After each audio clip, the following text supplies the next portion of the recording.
Hassan Laribi est connu pour ses connivences avec l'internationale islamiste dirigée par l'aile dure de cette mouvance, c'est l'organisation égyptienne des frères musulmans aux ramifications internationales qui a élu domicile pour ses activités politiques en Turquie.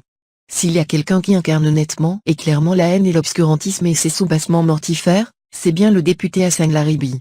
Ce personnage à la démarche et à la conception ténébreuse du monde, ne cesse de fourrer son nez dans des affaires relevant de la sécurité nationale du pays. Tête de pont de l'islamisme radical en Algérie, il mène une campagne tambour battant contre la République et ses valeurs, alors qu'il siège dans l'auguste institution républicaine, à savoir l'Assemblée populaire nationale (AP). Le cas de cet homme devrait être pris en charge par la fameuse commission de probation qui avait la charge de statuer sur le sort des repentis, dans le cadre de l'application des dispositions de la Charte pour la paix et la réconciliation nationale, étant donné qu'il faisait partie de la sinistre organisation qui prêchait la violence et qui faisait l'apologie du crime et du meurtre contre les citoyens des armées et tous les corps de sécurité confondus du pays. Il est resté dans l'ambiance de la sinistre période de la décennie rouge qui a mis le pays à feu et à sang. Il n'hésite pas à recourir à son ancien et nouveau lexique, puisant dans la terminologie de l'ex-FIS dissous, puisqu'il était un membre actif au sein de cette nébuleuse au service des agendas propres aux chancelleries, veillant à déstabiliser les pays souverains parce que jaloux de leur indépendance. Une fois la sombre période passée, ce député, Hassan Laribi en l'occurrence, s'est recyclé, il a su trouver une brèche qui n'est pas du tout différente de celle qui lui donnait des armes bien affûtées pour se dresser contre tout ce qui rime avec les énoncés foncièrement tournés vers un projet de société moderne, démocratique et républicain.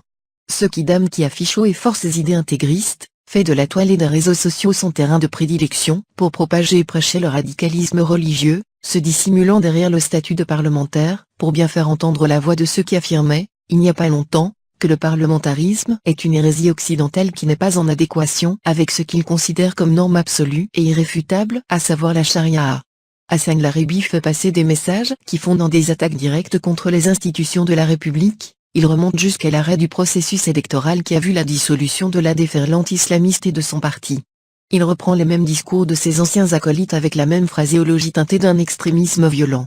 Le terrorisme, comme essaye de le présenter le porte-voix de la nébuleuse islamiste, n'est pas la résultante d'une démarche bien conçue par les tenants de l'intégrisme islamiste, mais il est surtout le résultat de l'arrêt du processus électoral.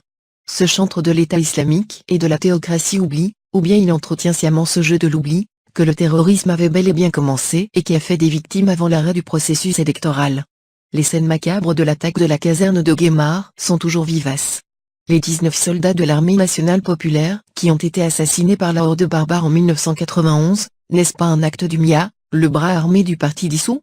C'est dire que le terrorisme et la branche armée faisaient partie de cette organisation politique islamiste qui considérait et considère que le djihad est une continuité logique de la démarche escomptée, à savoir la mise en place de l'État islamique. Hassan Laribi est connu pour ses connivences avec l'internationale islamiste dirigée par l'aile dure de cette mouvance, c'est l'organisation égyptienne des frères musulmans aux ramifications internationales qui a élu domicile pour ses activités politiques en Turquie. D'ailleurs, tout le monde parle de cette relation aussi particulière qu'au bizarre de Hassan Laribi avec la mouvance islamiste turque en général et le parti de la justice et de développement du président Recep Tayyip Erdogan. Ses accointances ont fait croire à Hassan Laribi qu'il a le vent en poupe, à telle enseigne qu'il s'est permis de s'immiscer dans les affaires relevant de la sphère sensible de l'État, la sécurité nationale. L'affaire des retraités de l'armée nationale populaire et les sit-ins qu'il cherchait à faire, aurait été inspirée par ce représentant de l'aile dure de la mouvance islamiste, à savoir le Front de la Justice et de Développement (FJD) du Abdallah Djabala. C'est ce qui ressort des écrits qui se sont propagés sur la scène médiatique nationale, entre quotidiens et sites d'information.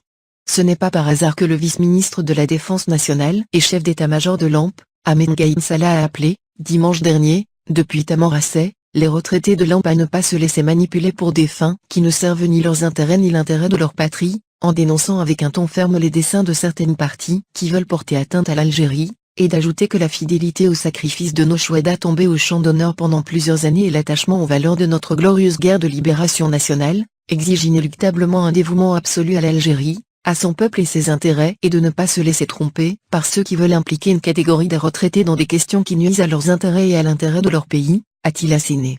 Ce message est clair, ils sommes ces partis qui pêchent en eau trouble pour saisir les opportunités d'un contexte politique afin de remettre en place la vieille chanson de la Dola Islamia, version Hassan Laribi, et pourquoi pas réhabiliter le monstre qui a sommé la terreur et la mort pendant toute une décennie. Hassan Laribi n'arrive pas à comprendre que la République et le système démocratique disposent de mémoire et de vision, la chimère islamiste ne pourra s'imposer comme un choix à une société qui a les yeux rivés vers l'avenir et le progrès.